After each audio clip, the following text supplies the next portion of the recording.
Então, voltando aqui para o texto, né? Há uma depreciação em relação à moeda portuguesa, tá?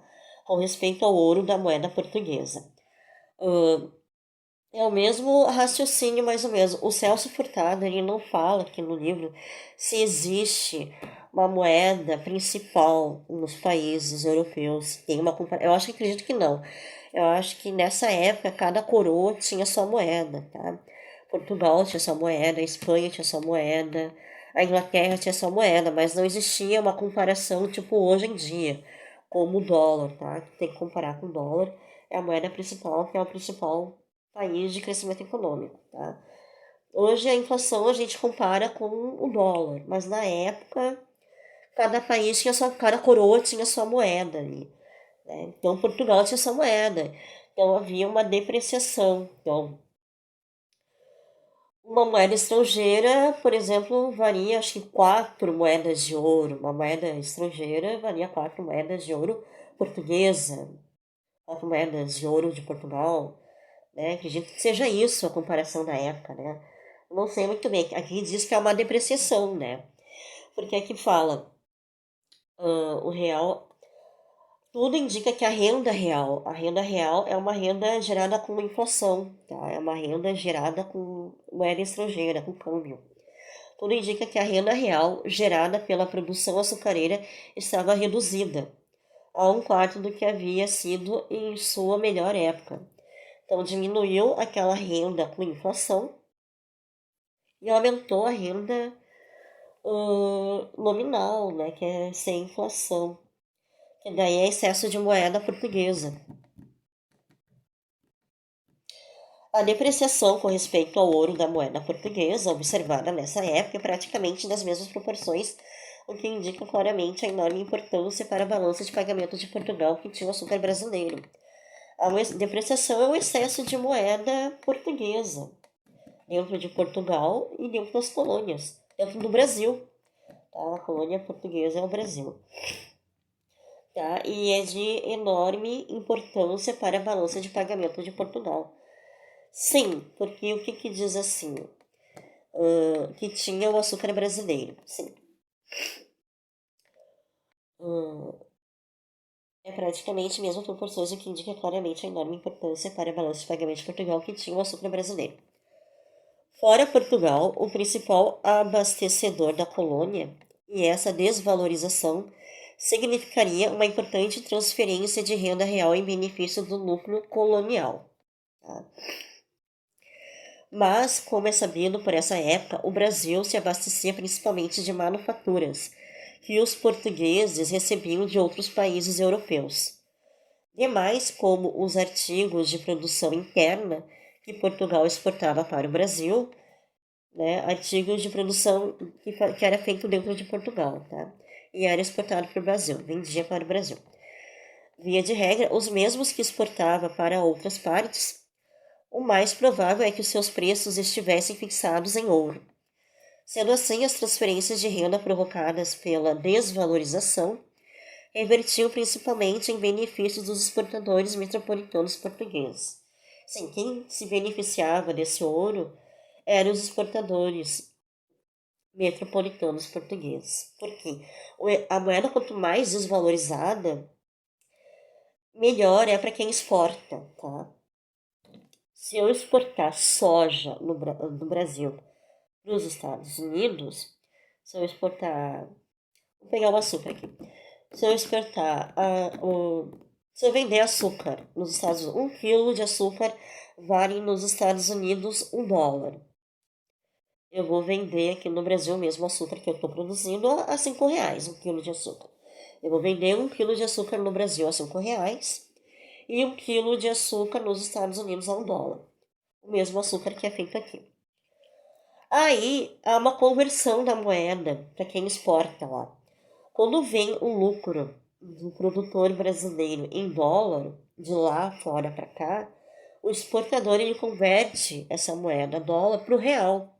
Então ele acaba injetando o real aqui dentro. Então aumenta o valor, porque daí está valendo R$ 5 o dólar. Aí se ele vende lá, se ele tem um lucro de US$ 100 mil lá, ele vai reverter esses US$ 100 mil para o real. O exportador vai ter na sua receita 500 mil reais e não 100 mil dólares. Tá? Então, converte para o real. Então, é o que está dizendo aqui, ó. Sendo assim, as transferências de rendas provocadas pela desvalorização revertiam principalmente em benefício dos exportadores metropolitanos portugueses. Sim, porque era excesso de ouro de moeda portuguesa para o exportador. Tá? Então, reverte da moeda estrangeira para a moeda nacional. Eles vão reverter o ouro estrangeiro, da moeda estrangeira, para o ouro português. Tá? Vai ter excesso de moeda portuguesa. Se a gente for analisar por os dias de hoje, tá? Mas há um excesso de ouro, tá? Eu acho que não era nem assim de moeda estrangeira, acho que era ouro, ouro mesmo, tá? Não sei se tinha marca, desenho das moedas da época. Então, quem vai faturar em excesso de moeda eram os exportadores portugueses, os senhores, tá? Feudais portugueses ali, os senhores de engenho, tá? Os senhores de engenho, engenharia. Tá? Aí tem a observação número 18 aqui.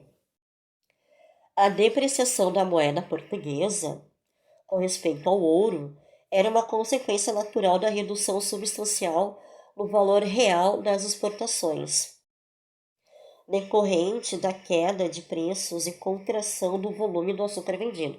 Sim, a gente vendia menos açúcar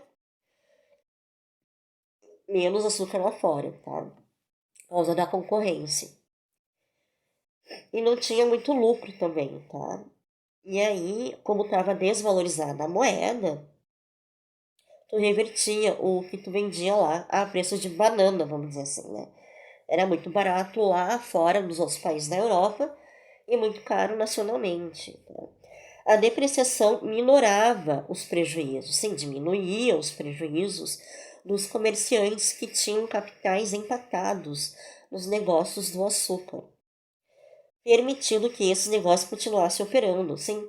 Porque se eles estavam exportando pouco lá fora a preço de banana, muito barato, e ainda vendia pouco, o que vinha de lucro, eles revertiam para ouro português, tá?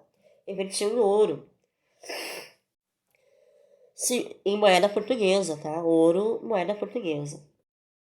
Se outros fatores, a descoberta do ouro meio século antes, por exemplo, houvessem impedido a depreciação, muito mais profunda teria sido a decadência das regiões açucareiras na segunda metade do século XVII.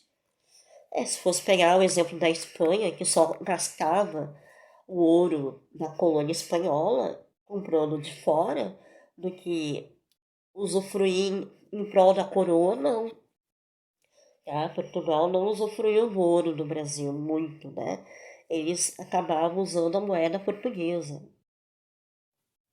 É que está dizendo, se outros fatores, né, a descoberta do ouro meio século antes, por exemplo, houvesse impedido a depreciação, muito mais profunda teria sido a decadência das regiões açucareiras na segunda metade do século XVII.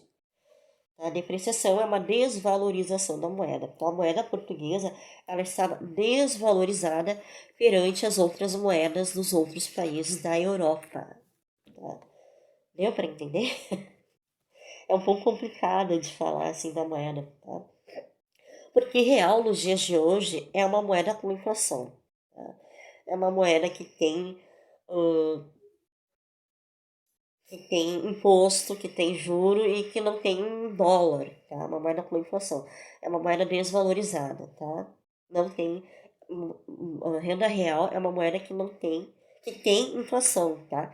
Que não tem dólar e que tem imposto, tá? Tem menos dólar. É uma moeda real, tá? Que não tem dólar. Moeda nominal é uma moeda sem inflação, é uma moeda que tem dólar. Compara um igual a um, é uma moeda nominal, tá? E aí a renda real, né? Tudo indica que a renda real gerada pela produção açucareira estava reduzida a um quarto do que havia sido em sua melhor época, isso em Portugal. Então, renda real, acredito que seja a mesma tradução de hoje em dia. A renda real gerada da produção açucareira foi reduzida. Renda real é uma renda com inflação, ou seja, que não tinha moedas estrangeiras. Tá? É uma moeda sem moedas estrangeiras, sem outras moedas de outros países. Tá? Não há divisas, tá? Só há moeda portuguesa. Então, há uma diminuição da renda real. Tá? Que sai as moedas estrangeiras. Não tem moeda estrangeira. Tá? Só tem a moeda portuguesa. Acho que deu para entender, né? Daí está dizendo assim, a depreciação com respeito ao ouro da moeda portuguesa, que é a desvalorização, tá? Porque não tem moeda de outros países dentro de Portugal ou dentro da colônia portuguesa, observada nessa época praticamente nas mesmas proporções, o que indica claramente a enorme importância para a balança de pagamento de Portugal que tinha o açúcar brasileiro. Tá? Mesmo vendendo pouco, a desvalorização ajudava os exportadores, tá, de Portugal, da região metropolitana de Portugal. Fora Portugal, que era o principal abastecedor da colônia, e essa desvalorização significaria uma importante transferência de renda real em benefício do núcleo colonial. Tá? Mas, como é sabido, por essa época o Brasil se abastecia principalmente de manufaturas que os portugueses recebiam de outros países europeus. Demais, como os artigos de produção interna que Portugal exportava para o Brasil, eram, via de regra, os mesmos que exportava para outras partes. O mais provável é que seus preços estivessem fixados em ouro. Sendo assim, as transferências de renda provocadas pela desvalorização revertiam principalmente em benefício dos exportadores metropolitanos portugueses. Tá? Quem se beneficia são os exportadores, sempre, com a desvalorização. Tá? Eles enriquecem. Se eu vendo a 100 moedas de ouro na Inglaterra, o açúcar, eu vou receber, suponhamos, 500 moedas de ouro português. Tá? Então, quem se beneficia é os exportadores, lá na época. Eu acho que deu para entender, né? Então, eu estou finalizando hoje o capítulo 4, que é a desarticulação do sistema, né, do monopólio, que eram 3 parágrafos, né, o capítulo 4, da parte 1, fundamentos econômicos da ocupação territorial. Tá? Amanhã, se não houver nenhum imprevisto, tá?